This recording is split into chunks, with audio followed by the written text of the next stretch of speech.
silêncio absoluto não existe de forma natural, e se a gente encontrasse ele, em menos de 10 minutos começaria a ouvir coisas que não existem. No laboratório 87 da Microsoft em Redmond, o engenheiro Hundrash Gopal construiu algo que desafia a própria física, a câmara anecoica. A intensidade do som é medida em decibéis.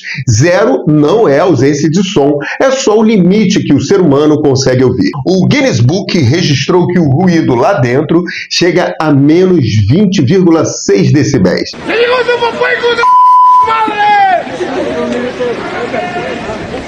Perdão, não sabia!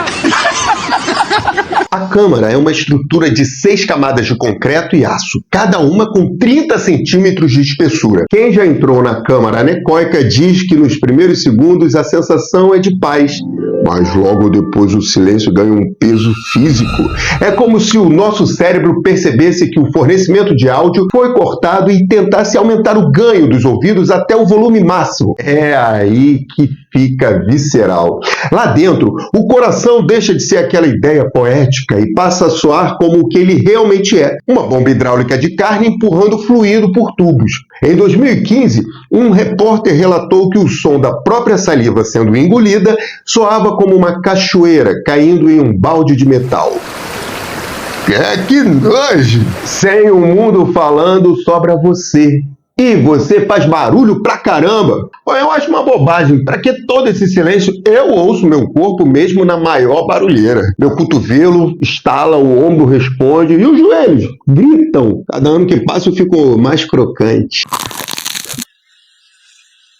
Bom dia, guru! Bom, parece que é como se a nossa consciência fosse só uma camada fina de gelo sobre um oceano de barulho biológico que a gente passa a vida ignorando. Mas esse silêncio não é só curiosidade científica, ele também tem um lado sombrio. Virou arma nas mãos erradas. O psicólogo Donald Hebb, nos anos 50, tentou isolar voluntários de qualquer sensação. Som, tato, visão, tudo bloqueado. O plano era ficar semanas. A maioria desistiu em menos de 2 dias. Os relatos falam em sensação de ter a própria existência dissolvida, perda de noção de onde termina o corpo e começa a sala.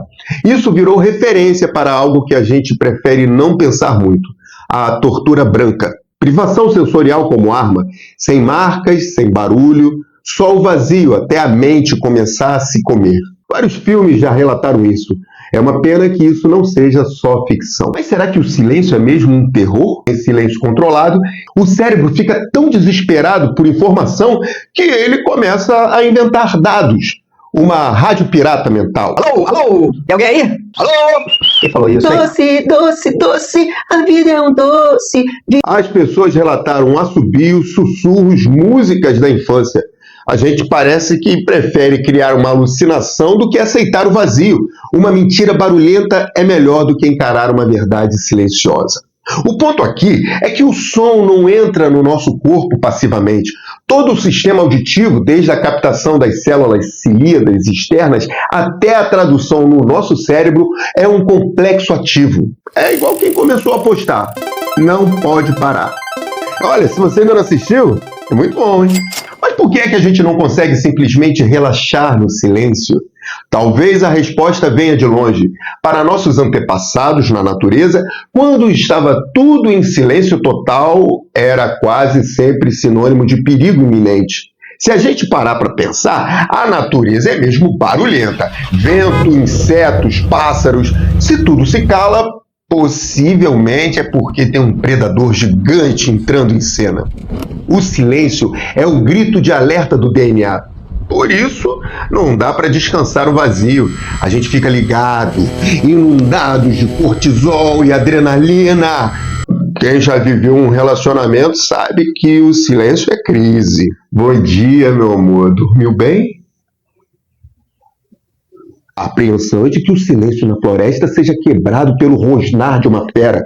Ou, estando em casa, pela terrível frase: eu só acho engraçado que você... É preciso silenciar a mente. Olha, atenção plena, conexão, tudo isso é bom para mim. Mas a ideia de silenciar Silencia. Porque o fogo antes de sair de casa. Ai, meu pé tá dormente. A internet venceu hoje, né? Venceu ontem. Hoje é dia 11, é aniversário da Maria. Já tá acabando. Será que vai fazer barulho se eu soltar um... A gente consome ruído como um anestésico. Se antes eu chegava em casa e ligava a TV só pra fazer um barulho, pra ter uma companhia, hoje me sobrou pouco lugar sozinho. Eu não sei você, mas dirigindo, na academia, tomando banho, comendo, descomendo, tudo eu faço assistindo ou ouvindo alguma coisa. Você também, né? Vamos admitir. E não é só o desejo de estar informado, é um banquete ininterrupto de vídeos de 15 segundos e assobios digitais para nos proteger de encarar o barulho que a gente faz por dentro. E eu nem estou falando dos movimentos peristálticos. É mais fácil ouvir a opinião de um desconhecido sobre um assunto qualquer do que ouvir nossas próprias crises e mediocridades. Alguém percebeu esse incômodo e começou a vender a solução. O capitalismo de atenção nos vende uma blindagem acústica contra o nosso próprio vazio existencial. A gente reclama do vizinho que está prendendo trompete, do trânsito apocalíptico, tratamos o barulho externo como um grande vilão das nossas vidas. Mas talvez, se a gente ganhasse o silêncio que tanto pede, descobriria que o pior vizinho do mundo mora exatamente aqui, entre as nossas orelhas. No fim das contas, o silêncio talvez não traga paz. Ele só revela que nossa sanidade depende do barulho lá fora para esconder a zona que somos por dentro. Sem o som do mundo, perdemos a referência. Então, da próxima vez que alguém buzinar no trânsito, eu vou respirar fundo e agradecer. Essa buzina é a âncora que nos mantém presos à realidade e nos impede de ouvir o som do nosso próprio crânio raspando no pescoço. Vamos valorizar o ruído, porque no dia que o mundo se calar, aí é que o barulho vai começar de verdade. Isso. Agora faz uma cara de intelectual. Doce, doce, a vida é um doce, vida. E é aqui que, sem o mundo, sobra você. E você faz sem o som, se relaxar no silêncio. Uma bomba hidráulica de empurrando o fluido de tubo. Em 2015, um repórter